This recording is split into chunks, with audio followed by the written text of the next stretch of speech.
Je suis tombée enceinte en classe de première, et mes parents m'ont mise à la porte.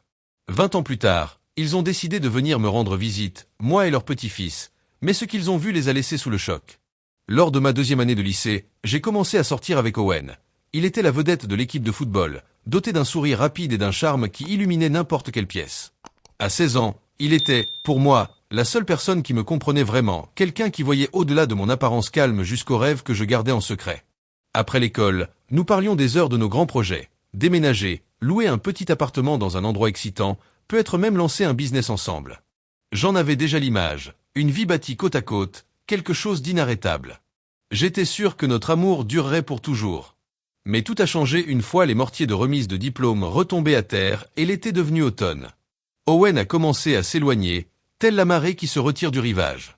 Ses textos restaient sans réponse pendant des heures, puis des jours. Nos balades dans le parc se raréfiaient jusqu'à presque disparaître. Et quand nous nous voyions, il ramenait chaque conversation à ses propres ambitions. Décrocher les meilleures notes aux examens d'entrée à l'université, viser une fac prestigieuse comme Yorktown ou Stanford. Un après-midi frais d'octobre, alors que les feuilles viraient au doré et au rouge, il s'est arrêté au milieu du sentier de gravier, près des vieux chênes du parc. « Freya, il faut qu'on parle », a-t-il dit d'une voix hachée, les mains enfoncées dans les poches de sa veste. Mon estomac s'est noué, glacé. « Il y a un problème ?» et je demandai, repoussant une mèche sombre devant mes yeux pour lire son visage. Il a shooté dans un caillou, le regard rivé au sol. « Écoute, c'est juste que notre relation, ça ne colle plus. J'ai des plans, de grands plans.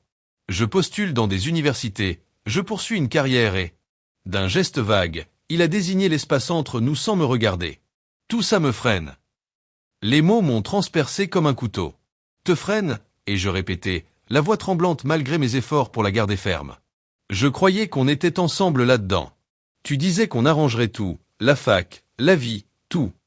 Owen a enfin levé les yeux, mais ses iris noisettes étaient distants, résolus. Désolé, Freya. J'ai pris ma décision. C'est mieux ainsi pour nous deux. Son ton était définitif, comme une porte qui claque. Je suis resté figé tandis qu'il tournait les talons et s'éloignait sur le sentier, sa veste bleue rapetissant à chaque pas. Pas une seule fois il ne s'est retourné. Le vent d'automne s'est levé, tirant sur mon écharpe, mais je ne le sentais presque pas. Ma poitrine me faisait mal, un vide douloureux qui s'étendait jusqu'à m'engloutir tout entière. Comment pouvait-il balayer d'un geste tout ce que nous avions rêvé, comme s'il s'agissait d'un bagage superflu? Longtemps, je suis resté là à contempler le chemin vide, le craquement des feuilles sous mes pieds se noyant dans le silence. Mon cœur était en miettes, dispersé comme les débris autour de moi. Pourtant, à mesure que les jours se changèrent en semaines, j'ai compris que ce n'était que le début de mes épreuves. Quelques semaines après la disparition d'Owen de ma vie, mon univers a encaissé un nouveau coup. Les signaux s'étaient enchaînés, règles manquées, haut le cœur à l'odeur du café. Je m'étais éclipsé jusqu'à la pharmacie du coin, j'avais acheté un test, puis m'étais enfermé dans la salle de bain à l'étage, le cœur battant à tout rompre en attendant le résultat. Me voici désormais assise à la table de la cuisine, impeccablement rangée dans la banlieue tranquille de mes parents, les mains tremblantes autour du test de grossesse. 2 lignes roses me fixaient, se moquant presque, un néon criard proclamant une vérité inéluctable. « Freya, le dîner est servi. Viens, ça refroidit. » a crié ma mère depuis la cuisine, sa voix gaie, inconsciente du fracas dans ma tête. J'ai glissé le test dans la poche de mon sweat, le plastique mordant ma paume, et j'ai traîné les pieds jusqu'à la salle à manger. À chaque pas, l'air se faisait plus lourd. Ça sentait la tourte à la viande et la sauce, un rituel du mardi. Mon père était assis en bout de table, lunettes glissant sur le nez, parcourant la gazette de Riverside. Ma mère est entrée, tablier fariné, une cocotte fumante dans les mains, suivie d'un saladier de purée. « Maman, papa, il faut que je vous parle », et je murmurai à côté de ma chaise, voix faible et tremblante. Mon père a plié le journal dans un craquement, me dévisageant par-dessus ses montures. « Que est-ce qui se passe ? On dirait que tu as vu un fantôme. » Ma mère s'est figée, la louche suspendue, la sauce dégoulinant sur la nappe. « Freya, chérie, qu'y a-t-il » demanda-t-elle, la voix tendue, les yeux scrutant mon visage pâle. Je retins mon souffle, la poitrine compressée. Je suis enceinte, lâché-je d'une voix brisée. Les mots résonnèrent, suspendus dans l'air. Le silence tomba comme une guillotine. La louche chuta, éclaboussant la sauce sur le linoléum. La main de ma mère vola à sa gorge, un cri étranglé lui échappant. Le visage de mon père vira du rose au rouge vif, les veines saillant aux tempes. Il laissa tomber le journal sur la table d'un coup sec. « Enceinte » hurla ma mère, tripotant frénétiquement la serviette coincée dans son tablier. « Freya Marie, Tu nous déshonores. Comment as-tu pu être si stupide, si irréfléchi? Que est-ce que tout le monde va dire? Attends, Hélène. Intervint mon père d'une voix basse et dangereuse, reculant sa chaise si violemment qu'elle grinça. Il se leva, dominant la table, poing serré. Tu es en train de nous dire que tu as ruiné ta vie. Et la nôtre? C'est ce garçon, Owen, qui rôdait toujours par ici. Je frissonnai, les larmes aux yeux. C'est compliqué. Owen est parti, papa. Mais je peux gérer, je te le jure. Je vais arranger ça. Le gérer, répéta ma mère, la voix montant jusqu'à un quasi-hystérique. Tu as 17 ans. Tu crois vraiment pouvoir gérer un bébé? Et l'école? Et nous? Les voisins vont parler, l'église va parler. Je n'ai pas voulu que ça arrive, répliquai-je, la voix cassée, agrippant le rebord de la table. Vous croyez que je voulais ça? Je suis terrorisé, mais je ne vais pas m'enfuir. Le rire de mon père fut amer, un aboiement sec. Tu devrais être terrorisé. Tu n'as aucune idée de ce que tu viens de faire. Il me pointa d'un doigt accusateur. Il n'est pas question d'élever un enfant sous mon toit. Point. Paul, non, commença ma mère, mais il se tourna vers elle. Non, Hélène. Pas de ça. Elle a tout jeté à la figure. Puis, vers moi, la voix d'acier. Tu veux jouer à l'adulte? Débrouille-toi. Les larmes ont jailli, roulant sur mes joues. Vous me chassez, juste comme ça? Je suis encore votre fille. Plus maintenant, grogna-t-il en se dirigeant vers le salon, ses pas faisant vibrer le plancher. Tu as détruit ta vie. Maintenant, assume. J'ai trébuché jusqu'à ma chambre, le poids du rejet pénétrant mes os comme une pierre. Les mots de mon père, pars, résonnaient dans mon crâne, aigus, implacables, tandis que les sanglots de ma mère se muaient en un bourdonnement sourd en bas. J'ai tiré mon vieux sac de toile de sous le lit, main tremblante, et y entassé tout ce que je pouvais. Quelques pulls, mon jean préféré, le petit carnet où j'avais griffonné mes rêves, désormais des colibés cruels. Chaque craquement du plancher criait échec. Chaque étoile phosphorescente au plafond poignardait la fille que j'avais été. La peur me lacérait la poitrine, peur de l'inconnu, de la petite vie en moi, d'être seul, mais je l'ai enfouie en refermant la fermeture éclair d'un geste sec et défiant. Je me suis arrêté à mon bureau pour saisir la photo encadrée d'Owen et moi, prise l'été précédent, son bras autour de mes épaules, nos sourires rayonnant à la foire du comté. Un instant, j'ai failli la jeter contre le mur. À la place, je l'ai glissée dans la poche latérale du sac. Que ce soit un rappel, et je pensais avec amertume, de ce que peut coûter la confiance. En bas, la salle à manger était un cimetière de victuailles. La tourte refroidissait dans son plat. Ma mère, affalée à la table, sanglotait. L'absence de mon père tonnait plus fort que ses cris. Il s'était enfermé dans le garage, sans doute. Je suis resté sous l'embrasure, la gorge serrée. Je m'en vais, et je dis d'une voix rauque mais résolue, la bandoulière du sac mordant mon épaule. La tête de ma mère s'est redressée, ses yeux rougis et gonflés. Freya, attends, réfléchis. Où vas-tu? Est-ce que cela a de l'importance? Et je répondis, le chagrin s'échappant enfin. Tu as entendu, papa, je ne suis pas la bienvenue ici. Tu déformes tout, cria-t-elle en se levant, la chaise vacillant derrière elle. On est bouleversé, oui, mais fuir n'est pas la solution. Et l'école? Et bouleversé, l'ai-je coupé, la voix montant malgré les larmes brûlantes. Tu m'as traité de déshonneur. Papa m'a ordonné de partir. Que attends-tu de moi? Que je fasse semblant que ça n'est pas arrivé. Ma mère ouvrit la bouche, la referma, agrippant le bord de la table comme si c'était tout ce qui la tenait debout. Il nous faut du temps, souffla-t-elle, presque pour elle-même. Le temps est écoulé, répondis-je en me détournant, avant que ma résolution ne se brise. J'ai attrapé mon manteau au porte-manteau de l'entrée, son poids familier, maigre consolation, et suis sorti sur le perron. L'air de janvier m'a giflé, aigu, glacé, me piquant les joues et s'infiltrant dans mes baskets. La neige couvrait la pelouse. Les lampadaires jetaient une pâle lueur sur notre cul-de-sac silencieux. Je suis resté là, mon souffle se condensant dans l'obscurité, le sac tirant sur mon bras, tandis que la réalité m'empoignait. Je n'avais nulle part où aller. Pas de chez Owen. Aucun plan. Sauf un, grand-mère Helena. Elle vivait à 2 heures, à Springfield, dans une petite maison de briques, porche affaissé, jardin qui fleurissait même l'hiver. Je ne l'avais pas vue depuis Noël, mais sa voix rauque au téléphone me revenait. Tu seras toujours la bienvenue ici, gamine. Toujours. J'ai sorti mon téléphone, doigt engourdi, et cherché son numéro. Une sonnerie, 2, puis un clic.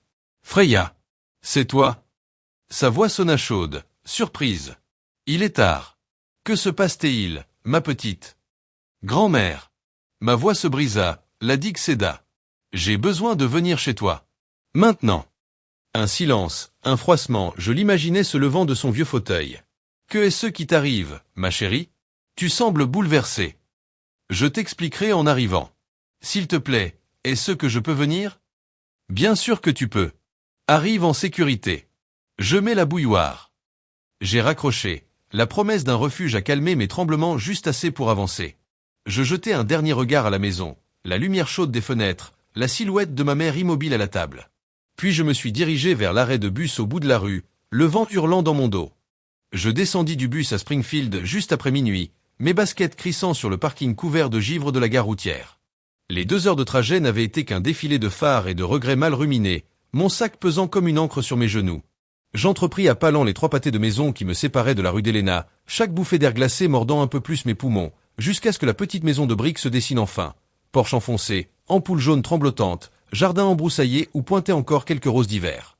Avant même que je ne frappe, la porte s'ouvrit. Grand-mère Helena se tenait là, enveloppée d'une robe de chambre ouatée fanée, les cheveux argentés noués à la va-vite, les yeux gris perçants balayant mon visage baigné de larmes, les cernes sous mes yeux, l'affaissement de mes épaules comme si je portais le poids du monde. Elle ne fit aucun commentaire. Elle avança et me serra dans ses bras, solide et chaud malgré son allure fragile. « Entre, ma chérie, dit-elle d'une voix rocailleuse, douce comme un galet poli par la rivière. Il y aura toujours une place pour toi ici, tu le sais. » J'acquiesçai contre son épaule, incapable de parler. Helena ne m'interrogea pas, elle referma simplement la porte derrière nous. L'odeur de bois ancien et de tisane à la camomille embaumait la petite maison, avec un soupçon de cannelle encore flotté depuis le four. Le salon débordait de décennies de souvenirs. Un canapé à carreaux affaisés, une étagère de tasses ébréchées, une radio qui fredonnait sourdement un air de jazz nocturne. « Assieds-toi, réchauffe-toi, je te prépare quelque chose de chaud, dit-elle. Je m'affaissai sur le canapé, dont les ressorts protestèrent, mais l'encadrèrent comme une bouée. Quelques minutes plus tard, Helena revint traînant les chaussons, 2 tasses fumantes et une assiette de restes de tourte, croûte croustillante, pointe de ketchup. Nous mangeâmes en silence, seuls tintaient les couverts contre la porcelaine. Mais le poids de la dispute, de la peur et du futur pressait sur ma poitrine. Ma résolution se brisa. « Grand-mère !» commençai-je, reposant ma tasse dans un tintement, la voix prête à éclater, j'ai tout gâché. Les mots jaillirent, bruts, saccadés, papa et maman m'ont chassé. Maman dit que je les ai déshonorés, que je ne suis plus leur fille, et... J'avalai ma salive, les larmes débordant. Je suis enceinte. Je ne sais pas quoi faire. J'ai tellement peur. Helena posa sa tasse avec lenteur, déposa sa main rugueuse sur l'accoudoir, poussa un long soupir qui contenait des années de ses propres combats, puis se pencha, me fixant intensément. « Oh, ma fille !» dit-elle en posant sa paume ferme mais douce sur mon épaule. « Les gens disent des horreurs quand ils sont blessés ou effrayés. Mais, écoute-moi, un enfant n'est jamais une disgrâce. C'est une bénédiction, même quand c'est dur. » Il ne le voit pas ainsi, sanglotai-je, reniflant. Papa m'a dit de partir. Owen, il n'est plus là. Comment vais-je faire, seul? Tu n'es pas seul, trancha Helena, son ton stoppant ma spirale. Tu m'as, moi. J'ai élevé ton père dans des situations bien pires, et je t'aiderai comme je peux. On s'en sortira toutes les deux. Et si je n'y arrive pas? Si je ne suis pas assez forte? Helena eut un rire bref, grave, et serra mon épaule plus fort. Assez forte? Tu as quitté cette maison et tu as fait 2 heures de bus sous la neige. C'est déjà plus de cran que nombre de femmes 2 fois ton âge. On s'en sortira, pas à pas. Maintenant, finis ce sandwich avant qu'il ne soit froid. Je laissai échapper un sourire tremblant, première étincelle de chaleur depuis des semaines. Pris le sandwich, sentis le pain encore tiède dans mes doigts et mordis dedans. Helena se cala dans son fauteuil, but son thé, la radio jazzy bourdonnait. Lentement, la glace autour de mon cœur commença à fondre. L'hiver, puis le printemps. Je passai les semaines suivantes à m'adapter. Les journées d'hiver défilaient, calfeutrées sous une couverture à carreaux, une tasse de camomille fumante à la main, le bourdonnement discret de la radio recousant les bords effilochés de mon âme. Mon ventre grossissait, mes angoisses rampaient, mais les assurances abruptes d'Helena me maintenaient hors de l'eau. On s'en sortira, ma fille. On s'en sort toujours. Le mardi d'août où tout bascula. Le grand jour arriva à la mi-août, un mardi humide, l'air lourd annonçant l'orage.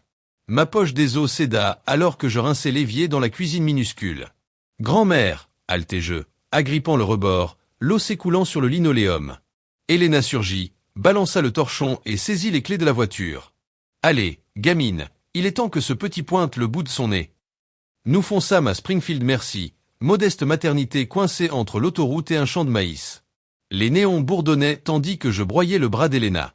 Elle resta à mes côtés pour le formulaire, la blouse indécente, les heures de contraction qui me laissaient haletante. « Tu t'en sors comme une chef, ma belle », murmurait-elle, mon encre, épongant mon front. « Respire, encore un effort. » Et enfin, après un dernier hurlement qui me cisailla la gorge, il fut là, un petit garçon glissant, braillard, chevelure sombre hérissée aux éclats des lampes.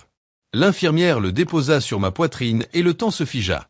Je fixai son visage plissé, ses poings minuscules. Mon cœur s'ouvrit, submergé d'une joie si féroce qu'elle me coupa le souffle. « Tu es ma joie », chuchotai-je, parcourant de l'index sa menotte qui se cramponnait déjà à moi.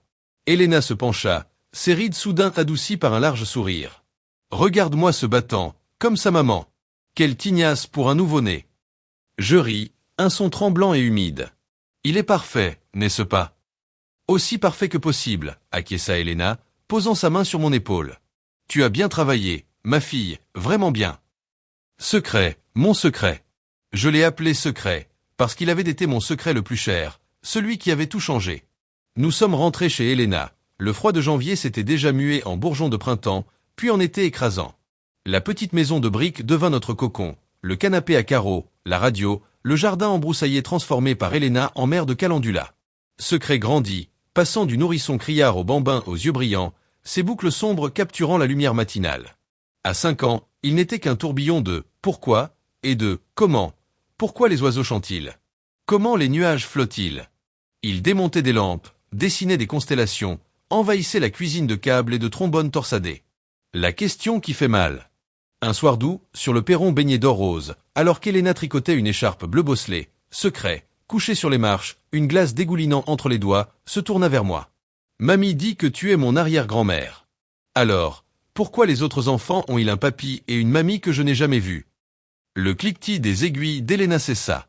Elle posa l'ouvrage, fronça les sourcils. « Ce n'est pas simple, mon cœur, » commença-t-elle, voix douce mais honnête. « Parfois, les adultes font de grosses erreurs. Ton grand-père et ta grand-mère, mon fils et sa femme, ont eu très peur, il y a longtemps. Ils craignaient ce que les gens diraient, au lieu de voir tout l'amour que ta maman avait pour toi. » Secret pinça les lèvres, poing collant sur le bâtonnet de glace. « Alors, ils ne voulaient pas de moi. » Non, mon petit, ce n'est pas ça.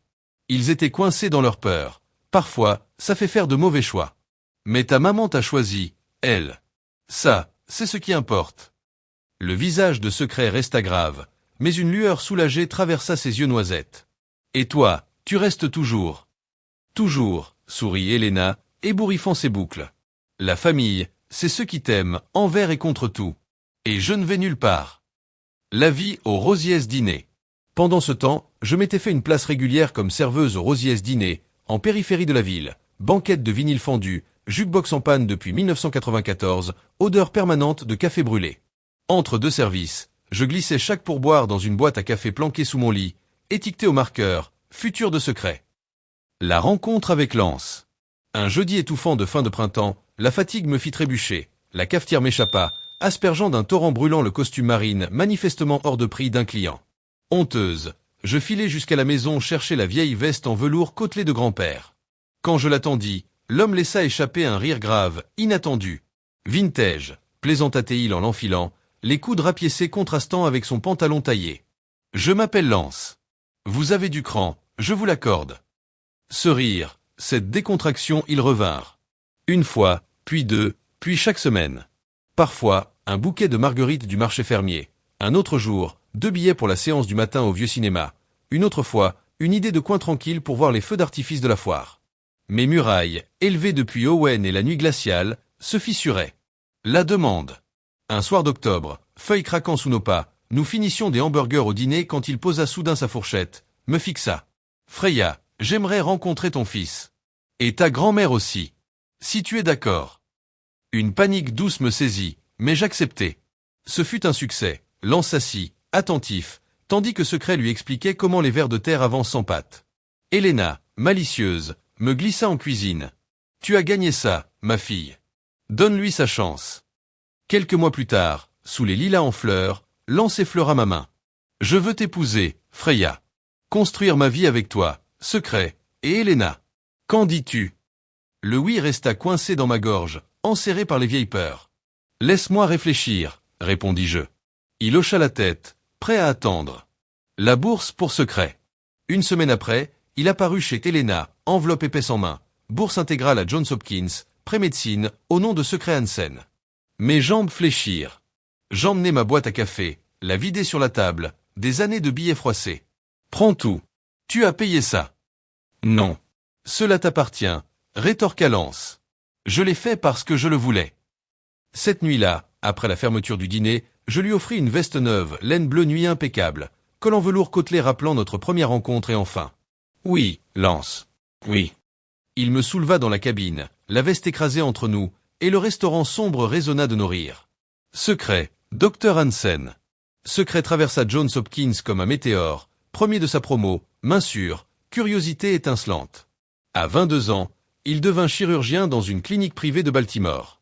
Fin novembre, pour Thanksgiving, je dressai un festin. Secret arriva au crépuscule gris, mais son beeper retentit. Appendicite perforée, opération de 6 heures.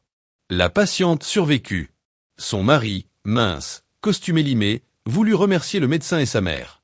Il insista, il devait rencontrer la femme qui avait élevé un chirurgien aussi brillant. Secret accepta, à contre-cœur, fixant un rendez-vous, sans savoir qu'il s'agissait de mon père, Paul. Le retour des fantômes. Un doux jour de décembre fit fondre le givre. La vieille camionnette de Paul et Hélène se gara derrière la berline de Secret. Devant notre maison fraîchement repeinte, Lance avait installé une nouvelle balançoire. J'accourus, tablier plein de farine. À mi-chemin, je reconnus ces visages vieillis, mon sourire se glaça. « Maman, tu les connais ?» demanda Secret en me rejoignant, inquiet. Je hochai la tête, la voix fêlée. « Oui, ce sont tes grands-parents. » Hélène éclata en sanglots, main sur sa bouche. Paul, tremblant, fondit en larmes. « Freya, dit-il, la voix brisée, je suis désolé. J'ai pensé à toi chaque jour. On a été des imbéciles, terrifiés. Laisse-nous réparer. » Dans le salon, Helena, 90 ans, se redressa dans son fauteuil, l'œil toujours acéré. « J'espérais que tu viendrais présenter tes excuses bien avant, Paul. 17 ans. » Elle abattit son bâton. « Ne me racontez pas ce que vous vouliez faire. Dites-moi ce que vous avez fait. Vous l'avez abandonné. Freya a élevé seul ce garçon, qui sauve aujourd'hui des vies. Cette famille est à elle. Il n'y a de place pour vous que si vous assumez ce que vous avez jeté. » Paul, hagard, hocha la tête, sa voix à peine un souffle. « Nous avons eu tort. Nous le savons. Nous demanderons pardon autant de fois qu'il le faudra. » Je fixai la vapeur de monte et refroidis, la main de Secret serrée sur mon épaule. Enfin, je levai les yeux, larmes au bord des cils. « Vous êtes venu. C'est un début. Ce n'est pas assez, pas encore, mais c'est un début. » Helena se renfonça, soupira. Lance rouvrit son exemplaire usé de Ne tirez pas sur l'oiseau moqueur, et d'une voix calme, reprit la lecture. On ne connaît vraiment une personne que lorsqu'on se glisse dans sa peau et qu'on marche dans ses pas. Le feu crépitait. Le thé refroidissait. Dans ce silence tissé de honte, d'espoir et d'amour, un premier fil fragile, ténu, mais bien réel se nouait entre le passé et ce que, malgré tout, nous pouvions encore appeler une famille.